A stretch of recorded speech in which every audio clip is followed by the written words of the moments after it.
Hello student, আজ আমি তোমাদের 12 ফার্স্ট ইউনিট যেটা রিপ্রোডাকশান, সেই রিপ্রোডাকশানের একটা চ্যাপ্টার হিউম্যান রিপ্রোডাকশান, এইটা আমি তোমাদের আজ পড়াবো। ঠিক আছে? হিউম্যান রিপ্রোডাকশানকে আমরা বাংলায় কি বলবো বলো তো? মানুষের জন্ম। ঠিক আছে? দেখো, এই চ্যাপ্টারটাতে আগে আমরা এই চ্যাপ্টারের মধ্যে কোন কোন টপিকগুলো আছে সেই টপিকগুলো সম্পর্কে আমরা প্রথমে ওভারভিউটা জেনে নিই। ঠিক আছে? তারপরে আস্তে আস্তে করে আমরা টপিকে ঢুকবো। দেখো, যখন আমরা হিউম্যান রিপ্রোডাকশন পড়বো তো তখন আমাদেরকে মেল এবং ফিমেল, ঠিক আছে, মানে পুরুষের এবং মহিলা, মেল রিপ্রোডাক্টিভ সিস্টেম এবং ফিমেল রিপ্রোডাক্টিভ সিস্টেম সম্পর্কে জানতে হবে। পুরুষের জননতন্ত্র এবং মহিলার জননতন্ত্র, ঠিক আছে, এইটা সম্পর্কে আমাদেরকে জানতে হবে। দেখো, যেরকম আমাদের শরীরে অন্যান্য সিস্টেম আছে, যেমন আমরা বলি নার্ভাস সিস্টেম, যেরকম আমরা বলি পৌষ্টিকতন্ত্র বা ডাইজেস্টিভ সিস্টেম, ঠিক আছে, যেরকম আমাদের এক্সক্লেটারি সিস্টেম আছে, এরকম আরেকটা আমাদের সিস্টেম হচ্ছে যেটাকে আমরা বলি মেল এবং ফিমেল রিপ্রোডাক্টিভ সিস্টেম। ঠিক আছে? তো দেখো, যখন আমরা কোনো সিস্টেম বলতেছি তার মানে সিস্টেম আমরা কাকে বলি? সিস্টেম কথাটা যদি আমি বলতে চাই তাহলে তোমাদেরকে দু এক কথা আমাকে বলতে হবে। দেখো, যেমন দেখো, আমরা প্রথমে জানি কি যে কোনো জীব কি হয়, অসংখ্য সেল দ্বারা গঠিত হয়। ঠিক আছে? তো সেই অনেকগুলো সেল যখন যুক্ত হয়ে যায় তখন সেটাকে আমরা কি বলি বলো দেখি? টিস্যু বলি আমরা। টিস্যু বলি। সেই টিস্যু আবার অনেকগুলো টিস্যু মিলে কি তৈরি করে? একটা অর্গান তৈরি করে, অর্গান বা অঙ্গ তৈরি করে। আর টিস্যুকে আমরা কি বলি? কলা বলি। আচ্ছা, এই অর্গান অনেকগুলো মিলে কি তৈরি করে? অনেকগুলো অর্গান মিলে তৈরি করে সিস্টেম। যেরকম আমরা অনেকগুলো অর্গান মিলে তৈরি করে ডাইজেস্টিভ সিস্টেম বা বলতে পারি পরিপাকতন্ত্র। যেরকম আমরা অনেকগুলা অর্গান মিলে আমাদের তৈরি করে ধরো নার্ভাস সিস্টেম। ঠিক আছে? সেরকম এরকম অনেকগুলো সিস্টেম আমাদের বডিতে থাকে। তো এরকম অনেকগুলো যদি আমি সিস্টেমকে এক করে দিই তাহলে হয়ে যাবে একটা জীব বা সেই জীবের বডি বা দেহ। বুঝতে পারছো? তাহলে এই যে সিস্টেম, এরকম সিস্টেমের মধ্যে যেরকম আমরা 11-এ প্রায় অনেকগুলো সিস্টেম, আমাদের মানুষের যতগুলো তন্ত্র আছে প্রায় সব তন্ত্রগুলো পড়েছি। সেই তন্ত্রের মধ্যে আরেকটা সিস্টেম হচ্ছে কি আমাদের হিউম্যান রিপ্রোডাকশন সিস্টেম। ঠিক আছে? তো দেখো, যখন আমরা মেল রিপ্রোডাক্টিভ সিস্টেম পড়বো তাহলে এখানে আমাদের যে মেল রিপ্রোডাক্টিভ সিস্টেমে যে অর্গানগুলো আছে, যে অঙ্গগুলো আছে, সেই অঙ্গগুলো সম্পর্কে জানতে হবে এবং সেই অঙ্গগুলো কিভাবে কাজ করে সেগুলো সম্পর্কে জানতে হবে। আচ্ছা, ফিমেল রিপ্রোডাক্টিভ সিস্টেম যখন বলবো আমরা, তখন ফিমেল রিপ্রোডাক্টিভ সিস্টেমের মধ্যে যে ফিমেলের যে অর্গানগুলো আছে, রিপ্রোডাক্টিভ যে অর্গানগুলো বা অঙ্গগুলো আছে, সেগুলো আমাদেরকে জানতে হবে। আচ্ছা, তারপরে যদি বলি আমি তোমাদেরকে যে মেল রিপ্রোডাক্টিভ সিস্টেমের যে বেসিক্যালি প্রধান যে মেল রিপ্রোডাক্টিভ সিস্টেমের যে অর্গানটা সেটা কি? সেটাকে আমরা কি বলি? টেস্টিস বলি, বা এটাকে বাংলায় কি বলা হয়? শুক্রাশয় বলা হয়। শুক্রাশয় বলা হয়। আর ফিমেল রিপ্রোডাক্টিভ সিস্টেমে যদি আমি তোমাদেরকে মেন অর্গান বলি তাহলে সেটা কি হচ্ছে বলো দেখি? যেটাকে আমরা ওভারি বলি, বা এটাকে আমরা বাংলায় যদি বলি কি বলবো? আমরা ডিম্বাশয় বলবো। বুঝতে পারছো? তো এইগুলোকে কি বলা হয়? প্রাইমারি রিপ্রোডাক্টিভ অর্গান বা প্রধান যৌন অঙ্গ। ঠিক আছে? তো এবারে এইগুলো এবার যদি আমি তোমাদেরকে বলি যে এই টেস্টিসের কাজ কি? টেস্টিসের মেন দুটো কাজ হচ্ছে, একটা হচ্ছে টেস্টোস্টেরন হরমোন ক্ষরণ করা, আরেকটা কাজ হচ্ছে কি শুক্রাণু বা স্পার্ম তৈরি করা।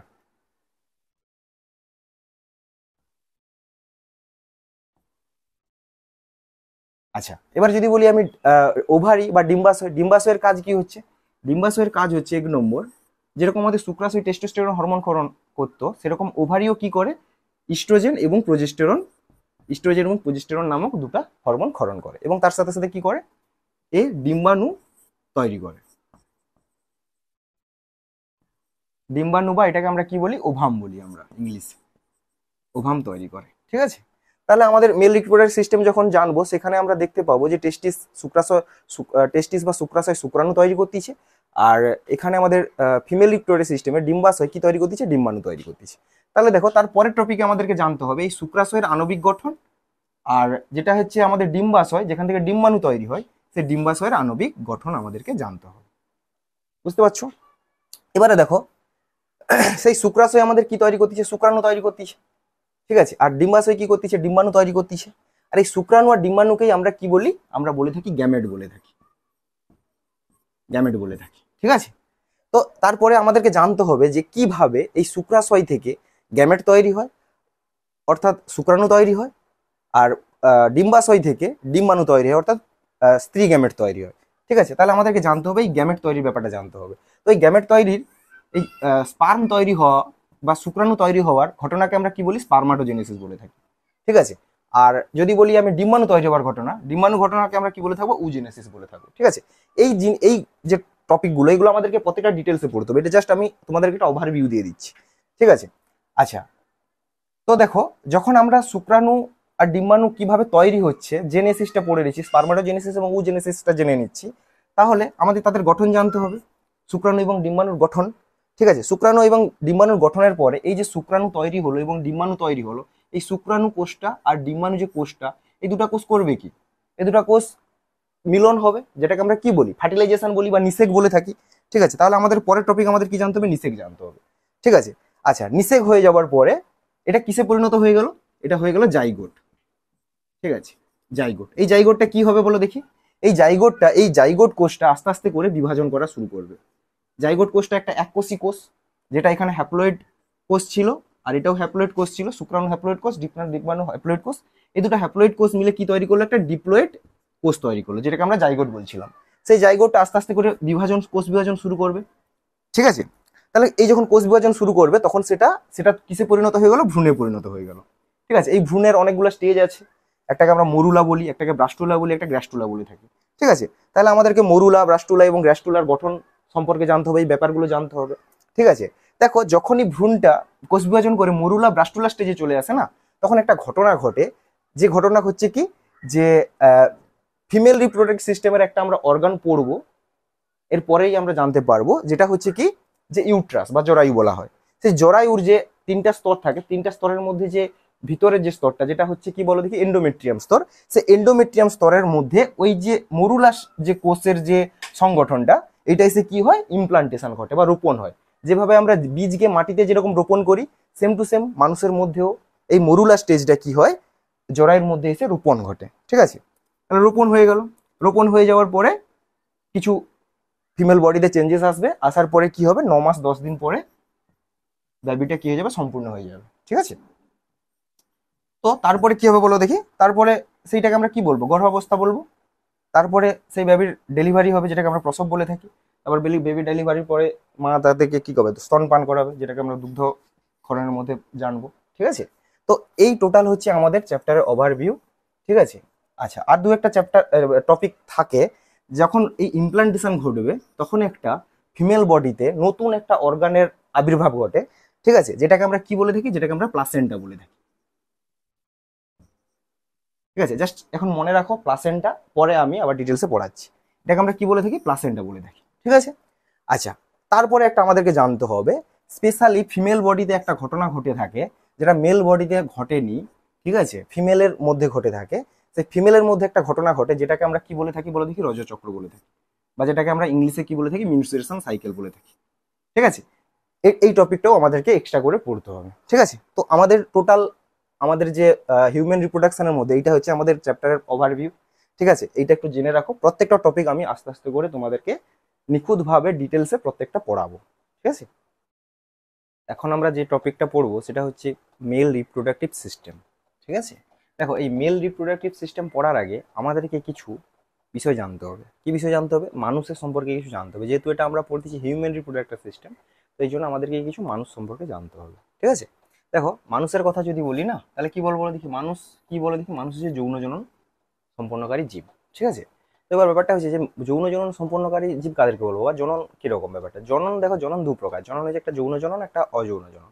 ঠিক আছে, তো যৌন যৌন জনন কাদেরকে বলবো, যে যেসব জীবেদের ক্ষেত্রে গ্যামেট তৈরি হবে। ঠিক আছে, এবং গ্যামেট দ্বয় যখন মিলন ঘটবে, তখন সেটাকে আমরা কি বলবো, যৌন জনন বলবো। ঠিক আছে, কিন্তু ধরো যে আমরা অনেক সময় জানি যে যেখানে গ্যামেট সৃষ্টি হবে, সেটাকে আমরা যৌন জনন বলবো। দেখো, অনেক সময় গ্যামেট সৃষ্টি হয়, কিন্তু সেটাকেও আমরা যৌন জনন বলে থাকি না, সেটাকে অনেক সময় আমরা অযৌন জনন বলে দিই। কেন বলে দেখি, কারণ গ্যামেট সৃষ্টি হয়েছে কিন্তু গ্যামেট দ্বয় যদি মিলন না ঘটে, তখন সেটাকে আমরা যৌন জনন বলতে পারবো না, তখন সেটা কি হয়ে যাবে বলে দেখি, সেটা অযৌন জননের আন্ডারে চলে আসবে। ঠিক আছে, যেমন দেখো, একটা যদি উদাহরণস্বরূপ বলি, যে যেটাকে আমরা বলি ধরো অ্যাপোমিক্সিস।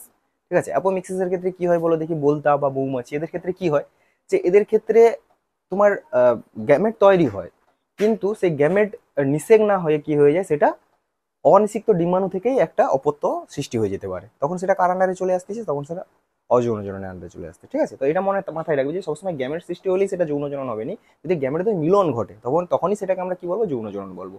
ঠিক আছে, দেখো মানুষ মানুষ হচ্ছে একলিঙ্গী প্রাণী। ঠিক আছে, এদের ক্ষেত্রে মানুষের ক্ষেত্রে কি হয়, মেল আর ফিমেল আলাদা হয়। ঠিক আছে, মেল ছেলেরা আলাদা হয় আর মেয়েরা আলাদা, ব্যাপারটা থাকে। ঠিক আছে, আচ্ছা আরেকটা আমরা জিনিস জানতে হবে আমাদের, যেটা হচ্ছে মানুষ হচ্ছে কি, মানুষ হচ্ছে ভিভিপোরাস জীব।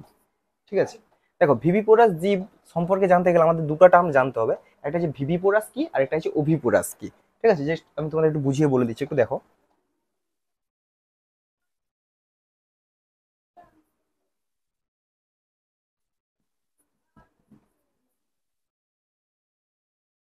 দেখো একটা হচ্ছে কি ওভিপোরাস আর একটা হচ্ছে কি ভিভিপোরাস। দেখো মানুষ কার মধ্যে আসতেছে, মানুষ আসতেছে ভিভিপোরাসের মধ্যে।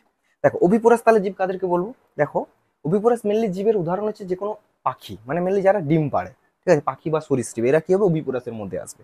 ওভিপোরাসের মধ্যে কি হয় দেখো, যেহেতু এটা যৌন জননকারী জীব, ওভিপোরাস হোক আর ভিভিপোরাস হোক, ঠিক আছে, তো এদের কি হবে, মেল ফিমেলের মধ্যে মিলন ঘটবে। যখন মেল ফিমেলের মধ্যে মিলন হবে তখন মেল কি করে, তার যে স্পার্ম, সেই স্পার্মটা ফিমেলের ইউট্রাসের মধ্যে চলে যায়। ঠিক আছে, তো দেখো যখন তাহলে সেই ইউট্রাসের মধ্যে যে কি হচ্ছে, যদি মানুষের কথা বলি, মানুষের যেটা হয় যে ওই ইউট্রাসের ফ্যালোপিয়ান টিউবে ডিম্বাণু এবং শুক্রাণু মিলন ঘটে। ঠিক আছে, তাহলে সেরকম ওভিপোরাস জীবের মধ্যেও কি হবে, সেই ডিম্বাণু আর শুক্রাণুর মধ্যে মিলন ঘটবে।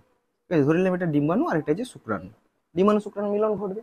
আচ্ছা, ডিম্বাণু শুক্রাণু মিলন ঘটে কি তৈরি হবে, একটা কোষ তৈরি হবে, যেটাকে আমরা কি বলবো, জাইগোট বলবো। ঠিক আছে, দেখো এই ওভিপোরাস জীবের ক্ষেত্রে কি হয়ে যায়, এই জাইগোটটার উপরই একটা কাভার সৃষ্টি হয়ে যায়। ওভিপোরাস জীবের মধ্যে ডিম্বাণুর জাইগোটের উপরে কি হয়, কাভার হয়ে যায়, একটা আবরণ হয়ে যায়, সেটাকে আমরা কি বলি, ডিম বলি। ঠিক আছে, আর এই জাইগোট যাতে বৃদ্ধি হতে পারে তার জন্য এখানে নিউট্রিশন বা পুষ্টি চলে আসে। ঠিক আছে, প্রচুর পরিমাণে নিউট্রিশন বা পুষ্টি চলে আসে।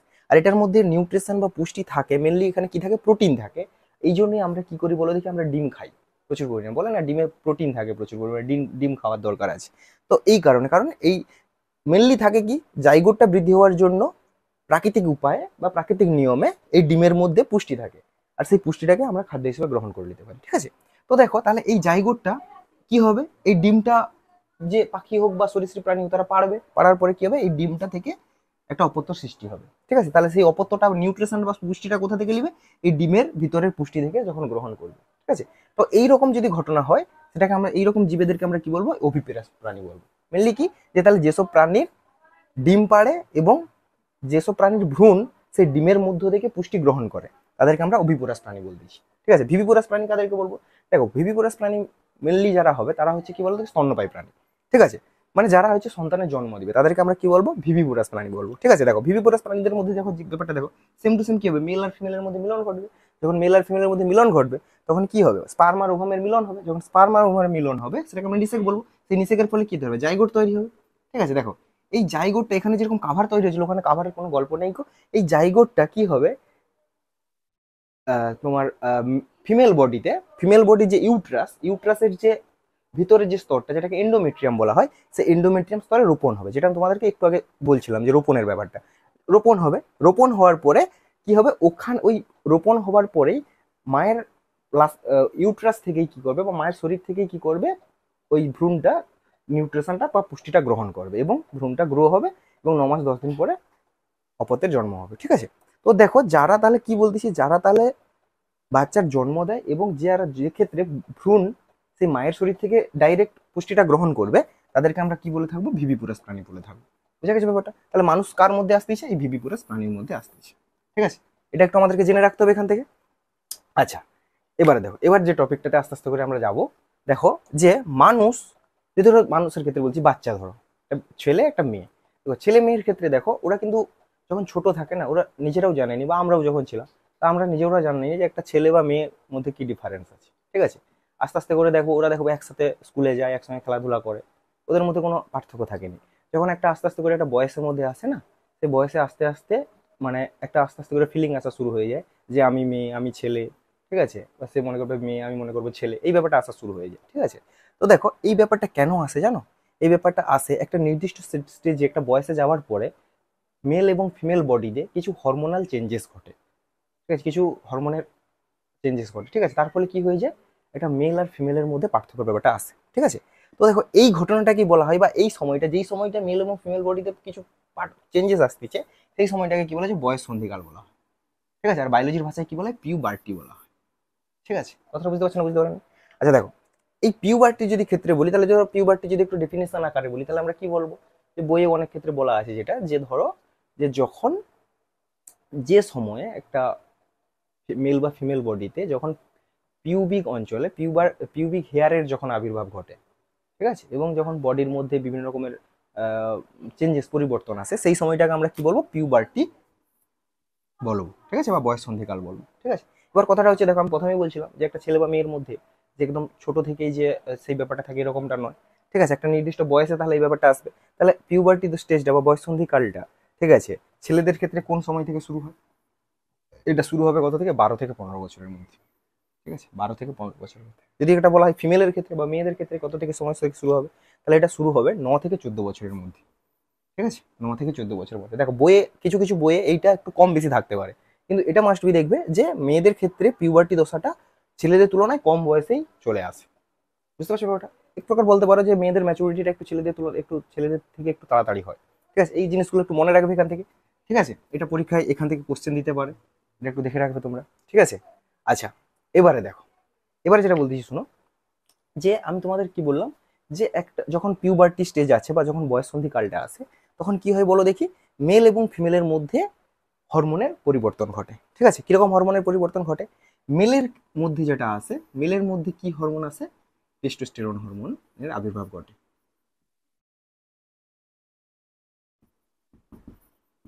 ঠিক আছে, আর ফিমেল বডির ক্ষেত্রে যদি বলি, তাহলে কি হবে বলে দেখি, ইস্ট্রোজেন ও প্রোজেস্টেরন।